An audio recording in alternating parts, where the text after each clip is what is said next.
once more we have our final recording, at least for me, for the Creative Outlet Gaming Birthday Extravaganza. Today we're going to be talking about the guy, you know, the one who's the leader of the bunch. We all know him well. That's right, we're talking about the Donkey Kong series, as the Donkey Kong arcade game is indeed turning 40 years old this year. July 31st, 1981 is when it was brought over to the West. However, the original version released just a couple weeks earlier in Japan.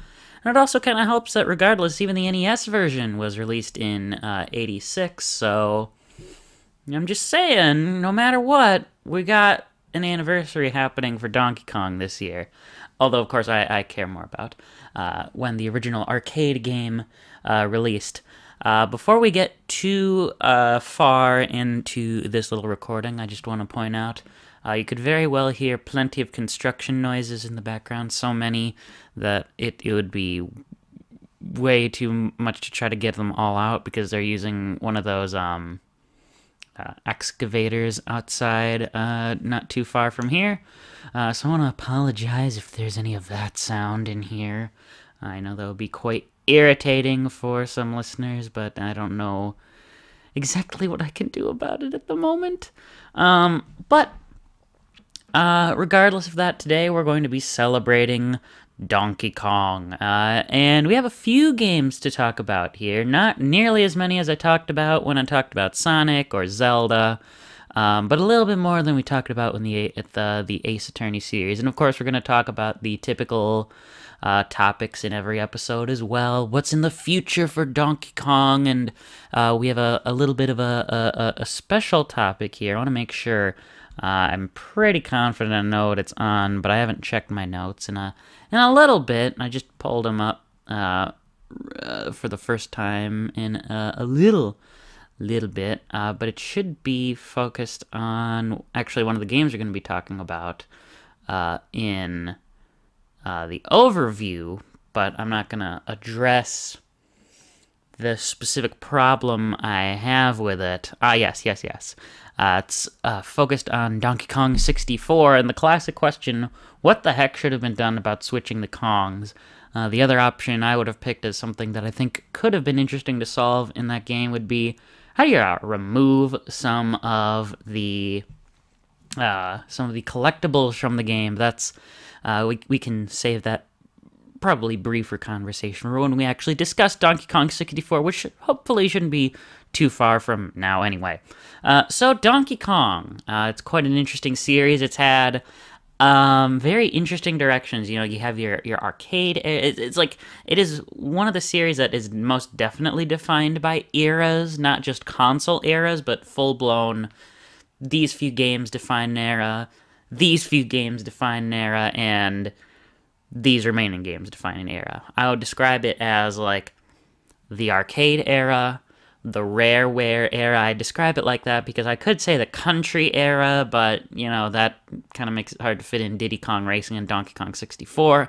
I'm not going to discuss Diddy Kong Racing because it isn't actually a Donkey Kong game, plus, well, I mean, A, it doesn't have Donkey Kong in the title, and B, Donkey Kong isn't in it at all. It's all about Diddy Kong. It's kind of a weird little game regardless. Then we have the... it's almost like the dark era of the Donkey Kong series post the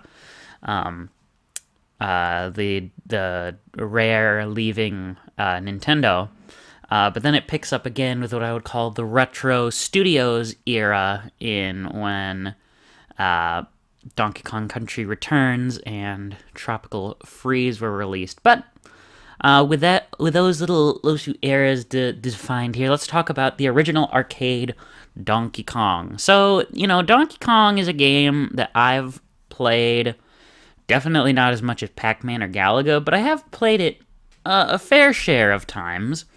And frankly, I think it's an interesting arcade game for a handful of reasons. Of course, there are the aspects that are undeniable about it. It probably was not the first game to have a story in the background, but it was definitely one of the first. Perhaps it's the most prominent example of an arcade game with a story. After all, I just talked about Pac-Man. It had some little cutscenes in the middle, but nothing that would approach what you would call a full-blown story for Pac-Man. If anything, Ms. Pac-Man did better with having a quote-unquote story in the game. But Donkey Kong actually had a pretty clearly defined story. I don't know if you could necessarily say it follows the hero's journey, so to speak, or... Oh, no, that's not the phrase I want to use. Oh, I can picture it in my head, but I can't think of the word. But the dramatic, like, arc that you're supposed to go to, that you're supposed to use when you're making a story. You know, it has your start where everything's normal.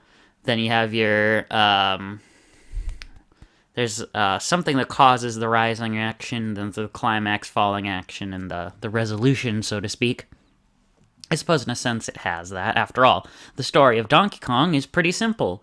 The gorilla Donkey Kong has kidnapped Pauline, and now Mario's on his way to save her. And lo and behold, you play the arcade game, you go through all the levels, you save Pauline. So, you know, I don't know what exactly the start of it would have been like, but clearly your inciting incident, that's it, is when Donkey Kong takes Pauline. Your rising action is going through the first couple of levels, and I guess really the main thing that it's missing is just what would the falling action be like. But I mean, it's really that simple, the story of Donkey Kong, right? Mario, the carpenter at this time, finds Pauline, captured by Donkey Kong at the top of a construction site. He reaches the top of the level, and then Donkey Kong takes her to another level. It could be 50 meters, which ended up being the... Because all these stages are in, they're named 25, 50 meters, 75 meters, and 100 meters. Which, of course, is where the 75-meter Smash Brothers stage comes from. As much as people don't really love that, stage. But, you know, 25 meters, probably one of the most iconic levels in all of video games. You know, you go right, up, left, up, all the way until you reach the top where you meet with Pauline after having jumped many barrels or perhaps hit them with a hammer along the way and defeated them, so to speak, to obtain points. And then you go on to... So, see, Donkey Kong is a bit of a weird game in that it continues going on, but each time it seems to add on a level until you've played all 4 over and over. You know, you have your... Like I just said, you have 25 meters, but if I remember correctly, the second level then immediately proceeds to 100 meters. So that's and this is a level where there are essentially 4 levels, and Mario has to walk across all of the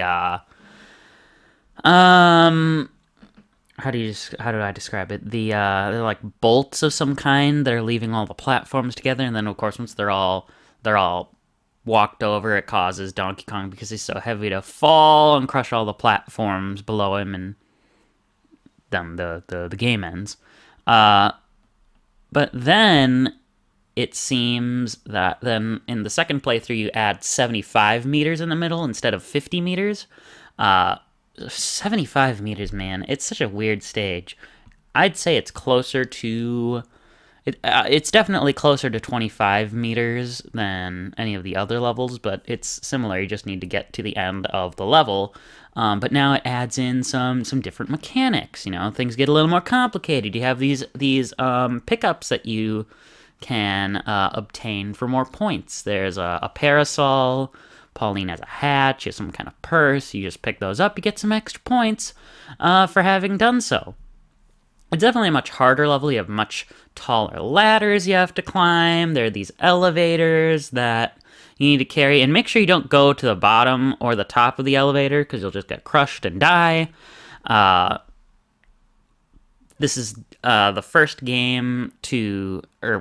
It is the first Donkey Kong game and basically the first Mario game in a sense. So Certainly, Mario then has some fall damage applied to him frustratingly. That's not something very good about the game. It's something that I much prefer about later Mario games outside of the 3D ones, is that they no longer have fall damage for Mario.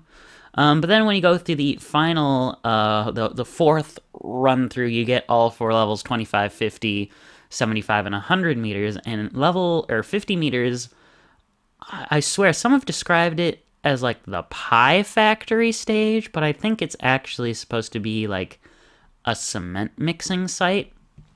Because it's similar. You just have some ladders you climb, but instead of having regular platforms along the whole way, instead you have some conveyor belts with some, like, again, they look like pies, but I think they're actually considered, or probably like buckets of cement, and of course if you jump in them you die.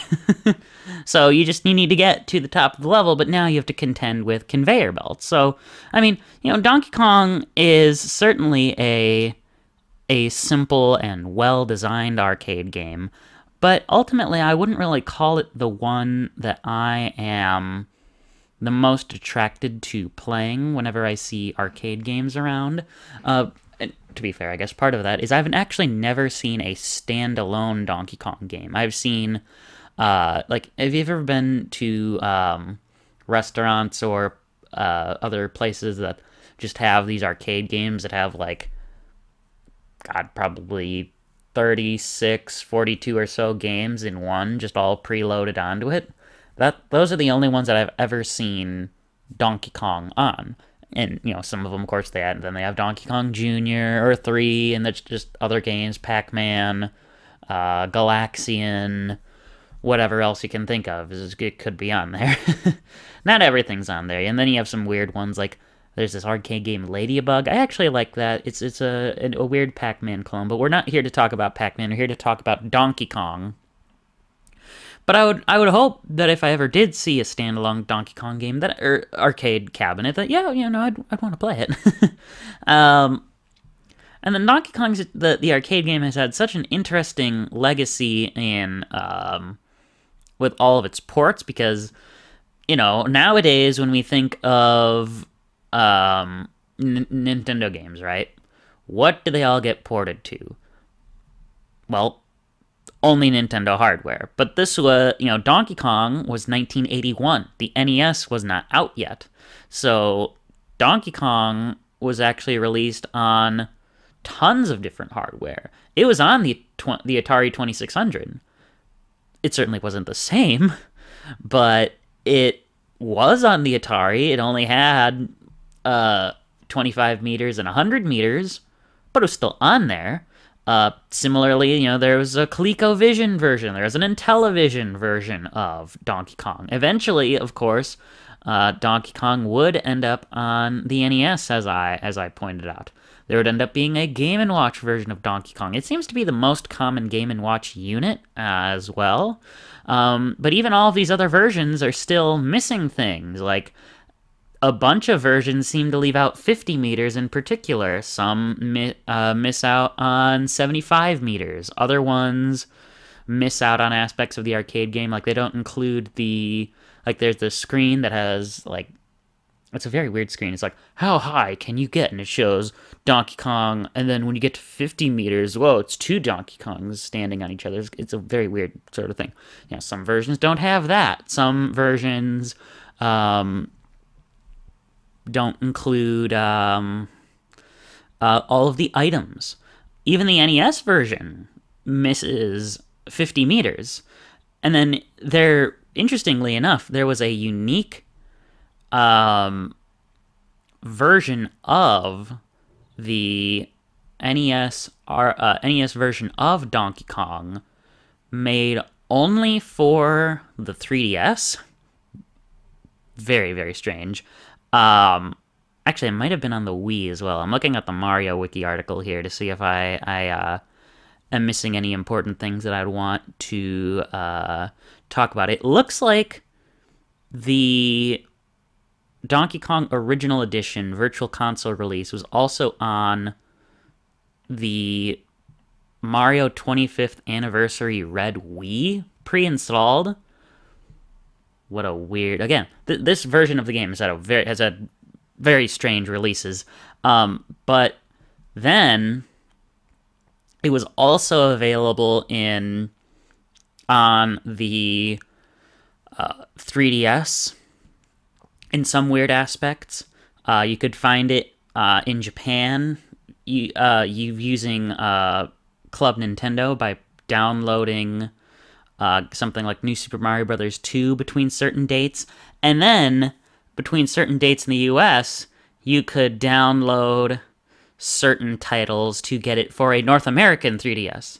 So, the only port, or, well, perhaps not the only port, but one of the only ports of Donkey Kong to include all of the levels is essentially a very strange and rare release. It's very interesting. It seems like, it looks like, according to this article, the European 3DS did have Donkey Kong Original Edition released to everyone in September of 2014. So that's basically the only way you can try the NES version of Donkey Kong with all of the proper levels. Even the NES Switch Online version, as far as I'm aware, doesn't have all of the levels. So, more or less, the only quote-unquote true way to play Donkey Kong in its full glory is with the... why can't I think of it? Is by playing the arcade version. Yeah, that's kind of a given. Obviously, the only true way to play an arcade game is by playing it on the arcade cabinet.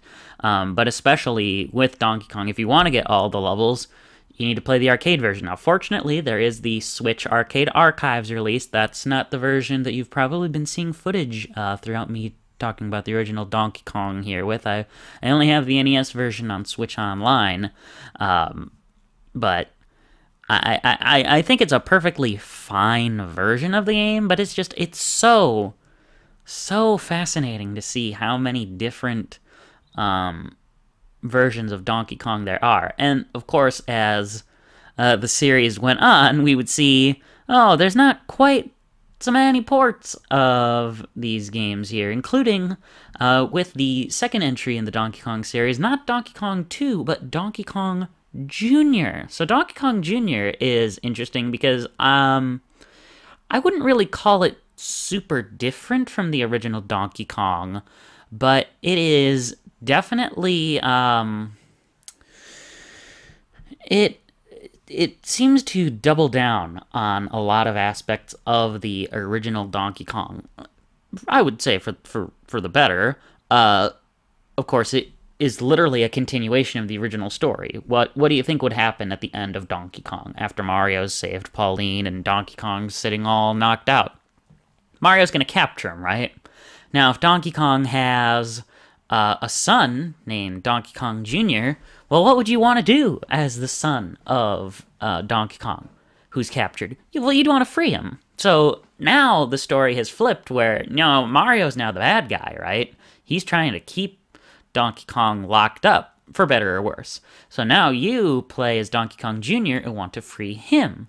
And similarly, you go through 4 levels to accomplish that as well. But of course, like with the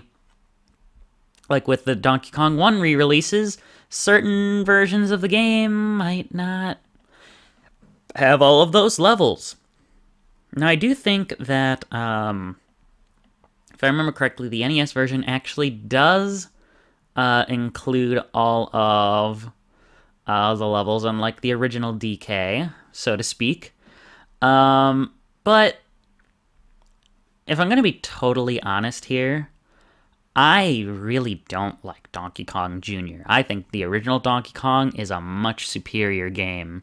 And it's a shame because really it should be the other way around. I should like Donkey Kong Jr. much more than I like Donkey Kong the original, because it is a sequel, right?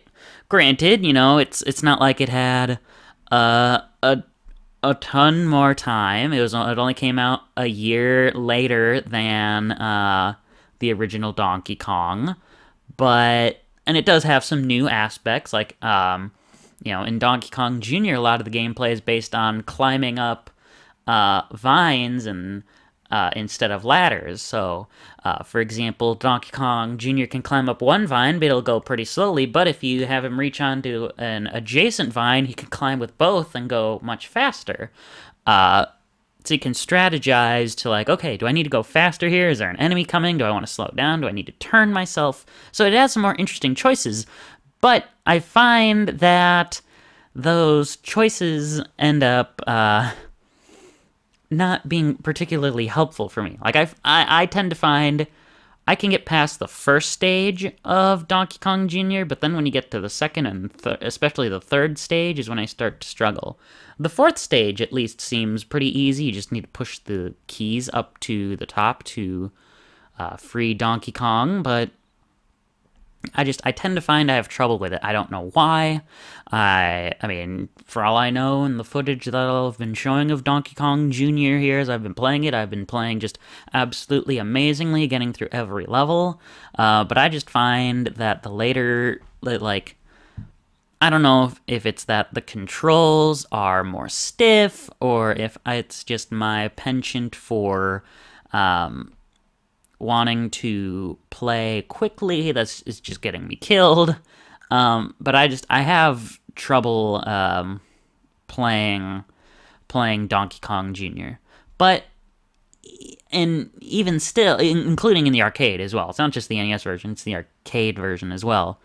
But I would say that's still even better than a game that I think is more interesting, but is also probably worse, and that's Donkey Kong 3.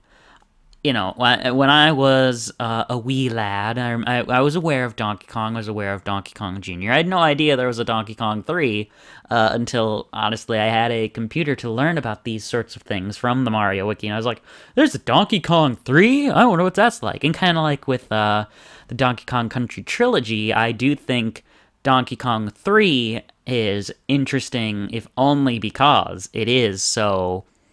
It does go in a super weird, unique direction compared to the prior two games, and I think Donkey Kong 3 deserves some brownie points for that. So unlike Donkey Kong and Donkey Kong Jr., I would classify Donkey Kong 3 as more of a shoot 'em up, like it obviously isn't a space shooter, but kind of in the vein of space shooters sort of game. And it is the only game in the original trilogy here not to include Mario as a character at all. So in this game, you control Stanley the Bugman. He was also in the Game & Watch game Greenhouse, which that's, in my opinion, one of the superior Game & Watch titles. But in this game, Donkey Kong has broken into Stanley's greenhouse and is hanging up in the rafters, where apparently, you know, Stanley is a terrible exterminator and just has, like, giant bees' nests that want to steal Stanley's flowers. So what would you do if you're Stanley and you have some bug spray? You're gonna kill those bees who are trying to take your flowers, and you're gonna try to get Donkey Kong to go away. So the game is very, very strange. You have these like 2 or 3 platforms in the middle, and you wanna shoot Donkey Kong to the top of the greenhouse, right? You want him to get the heck out of here. And that same sort of gameplay applies through the second and third levels of the game as well. You really just want to get Donkey Kong to leave your greenhouse in the first couple of levels, but then the third one at least is a little bit different in that there is a bee's nest in the top of the greenhouse that you know, Donkey Kong's gonna stick his head in when he gets shot all the way up to the top, right? So, you know, interesting game, interesting direction, but this is the arcade era of Donkey Kong is the very rare time when I would argue that the first game actually did it the best. And I don't know if that is an unpopular opinion, with that Donkey Kong 1 is better than Donkey Kong Jr., but I happen to think that the simplicity of Donkey Kong, the original, is one of its greatest aspects. Now, there is one other classic Donkey Kong game, so to speak, that I just realized I hadn't made notes for, or at least had found an article for it that I could reference. But there is indeed another version of the original Donkey Kong that is worth talking about. It's more its own version of the game, but at first glance, it appears to be the same as the original Donkey Kong. And of course, I'm talking about Donkey Kong and the Game Boy, sometimes referred to as Donkey Kong 94. And actually, I just got an actual Game Boy copy of the game recently. I've primarily played it using the 3DS Virtual Console version of the game. But I mean, Donkey Kong on the Game Boy, it's pretty simple. It starts out as the normal Donkey Kong, and then it takes a weird turn. Now it's like a full-blown actual puzzle platform where you go through another, 1, 2, 3, 4, 5, 6, 7, 8, 9 more worlds. I didn't realize how many how many worlds the game actually had with, 2 worlds alone each have 20 stages, and then there's 25 for the last 2 worlds. So, there's a lot of content in this game. Thankfully, it does have a save feature, if I do remember correctly. It should. Let me just double check here. It said I can save Mario, but I don't remember if it actually has a save feature. It should, since it's such a long game. But I digress. That's probably not super duper important. It's a long game, and it makes a unique twist on Donkey Kong, right? Because, I think about a game like, what's a good example? Pac-Man on the Game Boy, right? It's just Pac-Man, but on the Game Boy. It would have been very easy to just do Donkey Kong on the Game Boy as Donkey Kong on the Game Boy. In fact, I think that would have made people very happy. But I think it is a testament to Nintendo's design chops that they decided, no, you know what? We're going to go the extra mile. We're going to make a whole brand new set of levels that are more puzzly, and make Mario just that much more acrobatic. Mario can crouch. He can't crouch in the original Donkey Kong. All he can do in Donkey Kong on the arcade is jump and grab a hammer. He can do a handstand. These are all moves that would end up being carried, or maybe not all of them, but many of these moves would be carried over to Mario versus Donkey Kong in the Game Boy Advance. I didn't really want to discuss that sub-series today. It feels like I would argue it's more of its own thing, even though it's clearly based on Donkey Kong on the Game Boy. Let's see, what other sorts of things can Mario do? Not only can you get Mario to handstand, but he does an even bigger jump when he does that. He can backflip. There are wires that he can shimmy along and spin and do a big jump off of. So the game is just like a way bigger experience. And I wish I could remember how far I'm even into that game. I feel like I'm honestly only in World 2. It's been so long, and there's just a level that, for whatever reason, I got stuck in. I want to say that it was in the jungle, but for whatever reason, I feel like it was only the forest level, World 2, that I got stuck in. That, for whatever reason, I just can't seem to solve a puzzle in to beat the level, which, that's kind of sad, but I do intend on beating this version of Donkey Kong at some point or another, because it is a pretty important version of the game.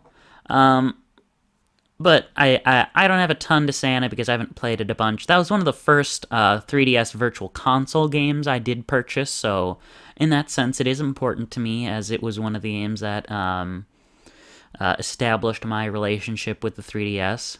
Actually, something I didn't talk about much in the 3DS episode, I suppose, now that I think about it, is that I didn't exactly talk about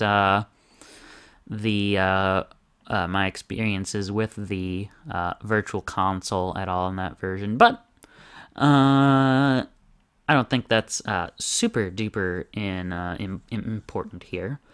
Now we get into our second era of Donkey Kong, the country era, with their oh goodness, why can't I think of the word? With their not respective, but with their oh, there's a particular word I want to use to describe this, but I can't remember it. But you know, they're paired with their equivalent Donkey Kong Land games. Now, I talked about the Donkey Kong Country series in my SNES episode, so I don't really want to spend a ton of time on these three games here, but suffice it to say, you know, these three games are very important to me, especially the original Donkey Kong Country, because as I've talked about going all the way back to the first episode of this show, you know, Donkey Kong Country was one of the first video games I ever played. It was that Super Mario World, and perhaps the one that I found most interesting was Super Off-Road the Baja. You know, while my dad played Donkey Kong, I played Diddy Kong. Probably not one of his best moves, because Diddy Kong was the superior Kong, but that's what we did. Him and I would go through levels, so that was a very formative gaming experience for me.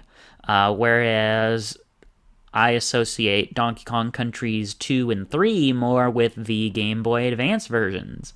And, you know, I remember it wasn't really until I moved here back to the state of Wisconsin in 2008 or so that I finally got acquainted with Donkey Kong Country 2. This was still like the time where GameStop still had Game Boy Advance games loose in those little the little cases that they would put those and loose DS games in. And I remember just looking and seeing, like, wait, does that say Donkey Kong Country 2? There was a sequel to Donkey Kong Country and I didn't know it? And then right next to that, that's Donkey Kong Country 3? No, so not only was there one sequel, there were two sequels, and we never had them on the Super Nintendo? I was shocked. Because, you know, I considered Donkey Kong Country to be, like I said, it was a formative game for me. It's one of the most important games to my childhood. So it was mind-blowing to be like, there's more Donkey Kong Country. I'm so excited to play more. And, of course, in fact, the shirt I'm wearing today to celebrate this Donkey Kong Extravaganza is based on Donkey Kong Country 3 Dixie Kong's Double Trouble. And then I would subsequently learn that, oh, of course, there were SNES versions on available to play that we would... well, actually, no, I wouldn't download them for the Wii Virtual Console, but that was where I learned of the SNES versions. And it honestly wasn't until, like, 2019 or 2020 that I actually got my first SNES copy of Donkey Kong Country 2. For whatever reason, I just could not find a cartridge of that game to save my life until finally then. And that's fine. I was perfectly content with the Game Boy Advance version. In fact, I would still call... I still think... I think the SNES version of Donkey Kong Country is superior, probably because I'm nostalgic for that version. But I think the Game Boy Advance versions of Donkey Kong Countries 2 and 3 are superior, probably because I'm nostalgic for that version, but at least Donkey Kong Country 3 did have the ace up its sleeve of having an extra world and a way superior soundtrack. I'm sorry, Eveline Novakovic / Fisher, I don't know which which name she goes by nowadays, but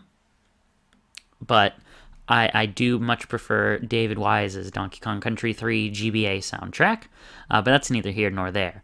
And I just, you know, what more can I say about these games that I didn't already say in the SNES episode? Honestly, it has been a while since I've recorded that, so I don't exactly remember what I said, but, these are... I think that the Donkey Kong Country trilogy are, like, super duper important games. They, some folks might gloss over them today as just being, oh, Super Mario World's the better game, and Donkey Kong Country is just the game that had these weird graphics. No. Donkey Kong Country was way more than that. It was the game that made, if it wasn't Super Mario World, and I really don't think it much was, even though it certainly laid the groundwork for this, it was definitely Donkey Kong Country that established the benefit of 100%, all the way to the point where it was 101% and 102 and 3% in their respective sequels. You could go through and play all of the levels and just beat them, but Donkey Kong Country would be more rewarding if you went after the bonus levels, and to me, that is the crux that makes the Country game superior. Certainly, Super Mario World, like I said, it tried to get you to 100% the game, because you could get through all 96 of the exits, and admittedly, Donkey Kong Country isn't much better than Super Mario World in their regard that neither of them really have much rewards for going for 100%, because technically what I would call the quote-unquote completion reward for Super Mario World, just the change of the seasons and seeing all the enemies change, you get that after completing the special world, which, if you want, you could do that right after beating Yoshi's Island and the first couple of levels of Donut Plains, but I'm getting a little off track here. Donkey Kong Country, your 100% completion bonuses came by only beating all of the levels and seeing all of the bonus rooms. Granted, I would argue your reward really was more so in the case of Donkey Kong Countries 2 and 3, the special world, or not the special, the Lost Worlds and playing through those stages, for better or worse, because Donkey Kong Country 3's Lost World is not nearly as good as Donkey Kong Country 2's, but, you'd get an extra special ending, you would get, you would have seen just so much more of the game by doing all the bonus rooms and getting to the bonus world, or the Lost World, right? So, and even then, the Game Boy Advance versions would give you just that little bit more to do, whether you had to do, there was the Bag-a-Bug mini-games, there's Expresso's Racing, of course, Donkey Kong Country 1 had the Funky's Fishing and the Candy's Dance Studio mini-games added on. I don't know much about the Game Boy Color version of Donkey Kong Country, what sorts of additions that version had, how much of the stuff was different in the Game Boy Color version. Maybe I can pull something up about that here. I just want to make sure. Where is it? Does it say much about the... Here it is, Game Boy Color. I don't think it had any... Okay, it did have Funky's Fishing, but it had a different... Oh, Cranky had a minigame, not Candy. Candy had a different... She had some kind of challenge deal in the Game Boy Color version. And really, the only important thing about the Game Boy Color version, as far as I'm concerned, is just that, wow, it had an extra level that's exclusive to it, that for some reason couldn't come back in the Game Boy Advance version. How strange. I don't know what's up with that. But, I don't know. I think of Donkey Kong Country as an important series, but it's almost like this lost in time, like, I should think of it as an SNES series, or I should think of it as a Game Boy Advance series, but instead it's like I think of it as SNES for the first game, then we freeze in time all the way to the Game Boy Advance games, and I love them a lot. I've played all three of these games for hours and hours and hours and hours, just more in their own respective versions. But one game that I have not played much is what I would call the final Rareware Donkey Kong game, and that is Donkey Kong 64. Oh boy, DK64. When I got a Nintendo 64, this was one of the 3 games I got with it. It should have been DK64, The Legend of Zelda Majora's Mask, and F-Zero X, if I recall correctly. Donkey Kong 64 was a game I was so excited for, but outside of when I first started playing it, I can't say I've played it much since then. And it's because Donkey Kong 64 is a very time-consuming game, and it's a very, I would argue it's a pretty draining sort of game. And frankly, that is because, and now I don't know if this is, I would hope this is not the case anymore, but it was at one point the game that had the greatest number of in-game collectibles. I mean, take this with a grain of salt for how much it really matters and or how true it is, but it did hold the Guinness Gamer World Record for the greatest quantity of collectibles in game. And yeah, Donkey Kong 64 has a lot of collectibles. Like I said, the special topic we're going to be talking about today is how would we improve the in-game character switching mechanic in Donkey Kong 64. But the other question I was considering tackling was, how much can you strip out of Donkey Kong 64?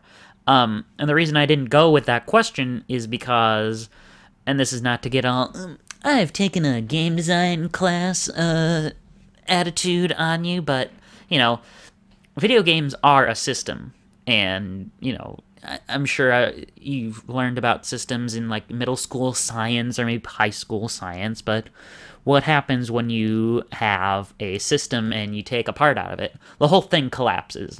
That's kind of why extinction events in the environment are so important, because they're supposed to, it's not the exact same because evolution plays a role, but, on paper, the whole system should collapse, right? Just because you remove one thing. And I think that could be very true with Donkey Kong 64 as well, where if you just say, no, I want to remove one particular type of collectible, that could take down the whole rest of the system without having to make massive adjustments to it. You could be like, I don't think Donkey Kong 64 needs the blueprint mechanic, because there's a mechanic in Donkey Kong 64 where one of the collectibles is you have to collect these blueprints from certain enemies, right? And collecting all of the blueprints will help slow down will add more time to the timer for the final world of the game that takes place inside of K. Rool's ship / Crocodile Isle itself, the Blast-O-Matic. That's actually referenced in King K. Rool's Final Smash, but I digress. Well, let's see, what was I going with here? Oh, but if the more blueprints you collect, the more time you have to beat that final world and get to the final boss. But if you take all of those out, then what do you do to increase the timer? Do you time the final world? Now you suddenly have to change a lot about the last world of Donkey Kong 64.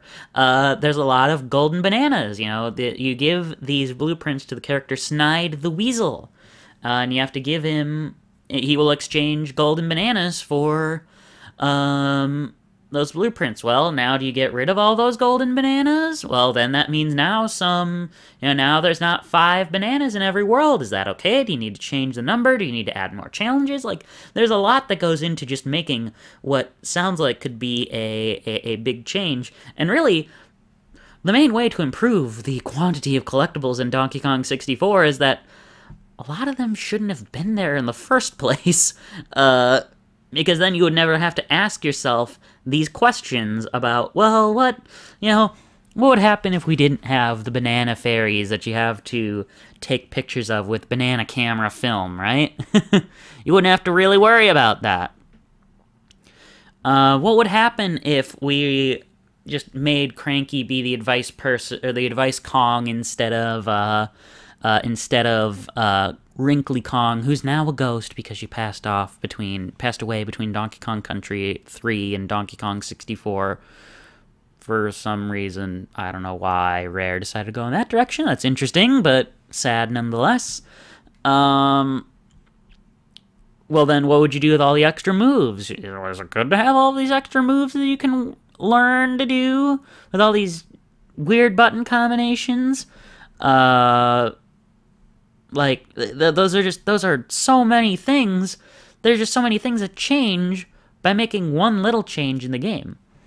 And the same sort of thing could happen with our special topic, but I haven't quite gotten there yet, so let's not get too excited yet about what could happen by improving the character switching situation. Of course, the Donkey Kong Country games all centered around Donkey Kong getting back his banana horde from K. Rool, and Donkey Kong Country 1, it was King K. Rool, who for whatever reason has a pirate ship, wants to stole Donkey Kong's banana horde, and Donkey Kong gets it back in the end. Donkey Kong Country 2, now Captain K. Rool, who's a pirate, even though he's the same character, kidnaps Donkey Kong and wants to trade the banana horde as ransom for it. Donkey Kong Country 3, Baron K. Rulenstein uses the robot Chaos as a pawn, well, not as a pawn, but like as a distraction for his kidnapping of Donkey Kong and Diddy Kong. So Dixie Kong has to go and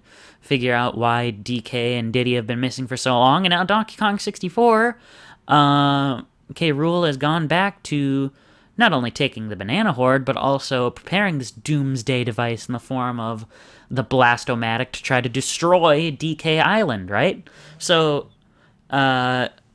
Rool has had quite the interesting little set of plans here throughout the times in these rare games. I thought it was important to talk about the story. I didn't really talk about the story in any of these, especially when I made the story to be like a very key aspect of the arcade game, so apologies for just kind of shoving that in there, but I thought I should get it out there. The story, I mean, that's just not really something that's a problem with the game. I like how Donkey Kong 64 is told. I like how the game looks. It's really the gameplay that's problematic in Donkey Kong 64, and it's just a shame, because it should have been the best part. And in some ways, it's just that little bit more upsetting, because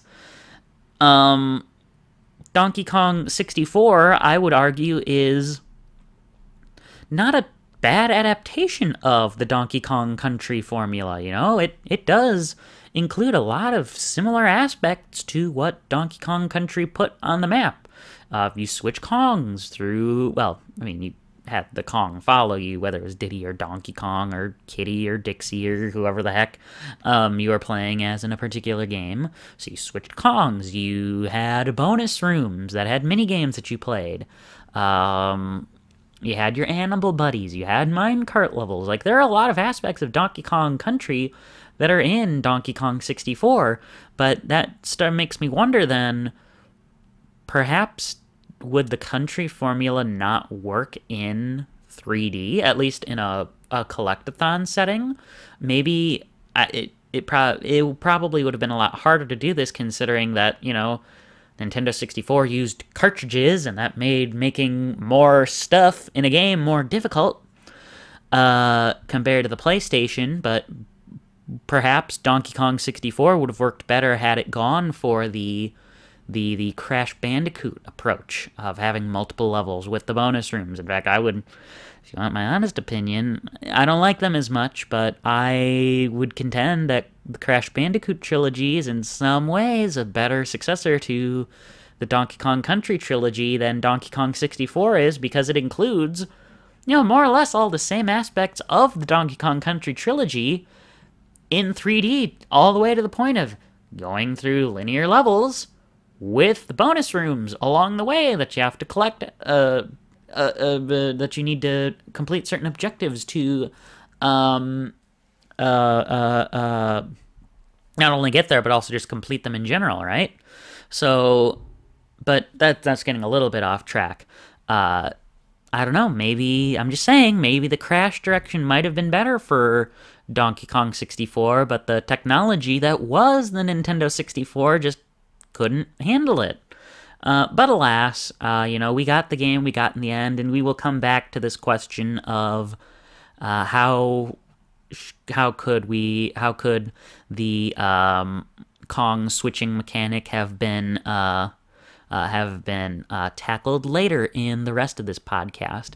Now, see, this is where things get a little interesting, because much like Sonic, I actually, not only have I not played any of the GameCube Donkey Kong games, but I haven't played most of what I would call this quote-unquote dark era of Donkey Kong. I haven't played Donkey Konga or Donkey Konga 2. Donkey Konga 3 was Japan exclusive, so I couldn't play that at all. It might have been Europe, actually, too, as well. I'm not certain. I haven't even played Donkey Kong Jungle Beat, and that seems to be a game that's getting, a little bit of a resurgence. Not that much of one, but a little bit. In fact, the only quote-unquote dark era game I've played is Donkey Kong Barrel Blast. Now, I have also played DK King of Swing on the Game Boy Advance, but I'm very, very still early into that game, so I don't really have very deep opinions, other than I think the controls are very weird, and I don't know if I'm ever going to get used to them, but outside of that, again, not a lot of opinions. But I have played a game that seems in recent years to have become a bit more of a joke for good reason, and that's Donkey Kong Barrel Blast on Wii. For a long while, this was the only Wii Donkey Kong game, and it's pretty evident that at some point it was going to have been another GameCube Donkey Kong Bongo game, because what do you do in Donkey Kong Barrel Blast? You have barrels attached to your Kong, like they're basically jet barrels that you race with, and you go on the barrels by shaking the Wii Remote and nunchuck, just like how with the DK bongos, you would hit the bongos over and over again, just like the bongo barrels on the Kongs. And, I have not played Donkey Kong Barrel Blast in a long time, but I think that it is... I don't think it's as bad as people make it seem like it is, but I definitely can understand why it's not considered a very great game. Because, first off, of course, it's a very tiring game. You are just kind of going like you're drumming, appropriately enough. And there really isn't a ton to do in the races. And in fact, in some ways, there's some gimmicky bits with Donkey Kong Barrel Blast. Like, you have these wild moves that you have to fill up an energy bar for to goodness, why can't I think? To, like, basically just get a burst of speed, kind of like a mushroom in Mario Kart, but why not just have an item for that, right? Why not? There are these areas where you can, like, jump into certain barrels and do tricks. You can collect bananas throughout the race. The items are grouped into, like, categories based on, like, there are red balloons and blue balloons, and red balloons are they have bonuses if you're playing as a Kong, but the blue balloons have bonuses if you're playing as a Kremling. You unlock a bunch of the characters in the game, of course, as is typical, as like, should be pretty normal. It's just the game is a very odd sort of game. I don't know what entirely to make of Donkey Kong Barrel Blast. Like, I like it, but again, there's got to be a reason why I haven't played the game in years, because aside from just not, wanting to boot up the Wii very often. Oh, there are enemies throughout the track. I forgot about that aspect. A couple enemies along the way is fine, like in, as obstacles, but They're like full-blown, like some enemies you can, if I remember correctly, you actually can't attack them. There's a punch button in this game, isn't there? I could be misremembering. Let me look at the controls. I have the controls pulled up here somewhere. Yes, there is an attack. You can attack. Donkey Kong probably just happens to be the one that punches that I'm thinking of. But it's a weird game. And it's just a shame because, you know, speak for myself, I'm sure, but what did everybody want out of console Donkey Kong games post Donkey Kong 64? Probably a return to Donkey Kong Country, or, you know, a new attempt at a 3D Donkey Kong, not a racing game. Donkey Kong just seemed to be, and this is part of why it's the dark era, it seemed like Donkey Kong games were all spin-offs for the longest time outside of the remakes of Donkey Kong Country on the Game Boy Advance. And I would say DK, King of Swing, and Jungle Climber approach being mainline games, but because of their off-kilter controls, they don't exactly meet what should have been a mainline Donkey Kong game, at least in my opinion. And then, 3 years later, 2010 rolls around, and not only did Donkey Kong come back, you could say that Donkey Kong Country returns. Bum, bum, bum. No wonder it got the title. Although, of course, in context, it's a good title. In looking back on it now that the game is 11 years old, Donkey Kong Country Returns is certainly a bit of a strange title for a game. But I tell you, Donkey Kong Country Returns, that was just the game we needed at the time. Because it seemed like Donkey Kong was just, now Donkey Kong is a Mario character instead of an actual original character that could do his own thing in his own series like he'd been doing for years, not unlike Yoshi and Wario, although Wario's kind of a sad case nowadays because he only has WarioWare, but I digress. And even then, Donkey Kong hasn't had a ton of games since Donkey Kong Country Returns is basically just that and Tropical Freeze, and I would like to see a new Donkey Kong game. Just saying's all Nintendo. But there are definitely some aspects of Donkey Kong Country Returns that I liked, some that I didn't like. Of course, everybody talks about, like, why was it that you had to shake the Wii remote for certain actions? I don't know if this is just me. I didn't find them all that intrusive. Some I kind of found fun, like when you beat a boss, Donkey Kong jumps at it, and if you just like start punching, unless you wait until a certain time, he'll just punch it out of existence. But if you wait until you get the prompt, then you can just go punch the opponent like tons and tons of times, and punch them out into the background in the same sort of way that you would if you just punch initially. But I don't know if this is a super great description unless you've played Donkey Kong Country Returns or Tropical Freeze. But yeah, a lot of Donkey Kong Country Returns was defined by the Wii remote. You could play it with the Wii remote on its side. I actually preferred the Wiimote nunchuck combination, even though, you know, now that meant I had to play a 2D game with a control stick instead of a D-pad, which is not so great. But it was fun.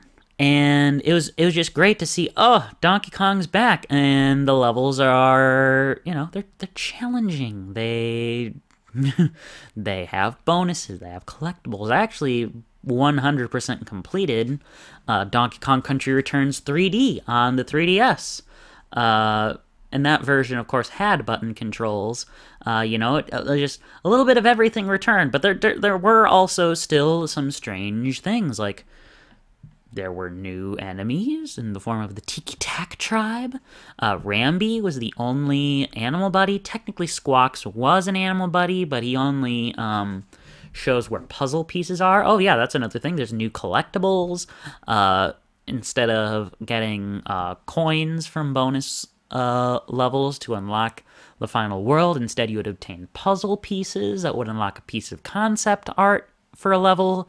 If you got all of the Kong letters, you would unlock an extra level in each world, as opposed to unlocking levels in a lost world, which, I mean, functionally they're the same thing, so I'm not too broken up about it, but I do think there was some sort of allure about there being an extra world, as opposed to just having a temple level in each world, like there are in Donkey Kong Country Returns and Tropical Freeze. Of course, Donkey Kong Country Tropical Freeze also had its own unique set of villains in the form of the Snowmads. But it also came with some of the similar trappings that I found problematic in Returns. Like, again, Rambi was the only animal buddy. Again, I really want to see a return of the Kremlings, especially now that King K. Rool is in Smash, but that's just an unimportant aside. You know, there were just brand new items. You could try to make the game easier, essentially, by using items like the extra heart or the goodness, why can't I think of it? The banana juice. And then in the end, for getting all of the Kong letters and beating all of the temple levels, you know, when you beat a temple level, you obtain some kind of an orb. Similar in Donkey Kong Country Tropical Freeze, you obtain, I think it's like a birthday present when you beat all of the hidden temple levels throughout the game. In Donkey Kong Country Returns, you get a whole whopping 1 extra level. That's like kind of harder, and then you unlock mirror mode, so you get to play through the game again in reverse. And then you have to get all of the the Kong letters again in reverse. Thankfully, you don't have to get the presents again. I like that, but like, you know, I think Donkey Kong Country Returns and Tropical Freeze are like amazing games, but they have again, it's always these weird little itty bitty. It's kind of like with Zelda. These are great games. I actually would say I like Donkey Kong Country Returns and Tropical Freeze way more than I tend to like the Zelda games just in general, just because I like Donkey Kong better. But there are still these little weird decisions throughout them compared to the Rareware games that are just like, why did you choose to do something like this? And they're not necessarily bad. In the case of, you know, Tropical Freeze, they do certainly make some improvements as far as like it does have a couple. I think that if I remember correctly, I have the level list here. Here you have 3 bonus world levels instead of just 1 extra world. 1 level in the final extra world. I don't remember what you unlock for. Do you actually unlock for beating any of the secret levels? Oh man, it doesn't say. Clearly, see, I have not beaten Tropical Freeze. It's the only Donkey Kong Country game I have not beaten. I only ever beat Returns 3D 100%. I never beat one. I'm working on him on the SNES online service, but I digress. Man, there's so many good things about these, but so many little itty bitty things that I want to see improved about them. But I still love them. I still like them a lot. In fact, I've made an effort since the Switch version of Tropical Freeze came out to try to go back and like, oh, I should really finish Tropical Freeze on the Wii U, because I've had Donkey Kong Country Tropical Freeze on Wii U since launch. In fact, I am at the 4th of 6 worlds. I am making decent progress to beating that game, but I gotta get that a little bit further in the game. I gotta actually beat it all, 100%. And I'm making good progress there. So I think that covers all of the games. I didn't really talk about the Donkey Kong Land trilogy much. I haven't played them a ton. Donkey Kong Land 1 is really the only one that's super different from the country equivalent on the SNES. But they're kind of hard. They have some of their own weird design quirks, like having to collect coins to save in Donkey Kong Land 1. Donkey Kong Land 2 is more or less a Game Boy version of Donkey Kong Country 2. Donkey Kong Land 3 had a Game Boy Color version that was only in Japan. But it was definitely more distinct. You could only have 1 Kong at a time. I don't think the lives were numerated. There were like a long line of hearts. It was just kind of weird. And then, of course, the physics on them are a little different. And, of course, you're trying to take a 16-bit game that had way more buttons you could use. Actually, I don't know. It might. I'm not sure. Maybe Donkey Kong Country could work on an NES controller, but I digress. But you're trying to fit it on a Game Boy, which by default only had NES numbers of buttons. I think that covers all the games I'd want to talk about here, though, for the Donkey Kong series. So let's get into our other topical discussions. Like, what is in the future of Donkey Kong?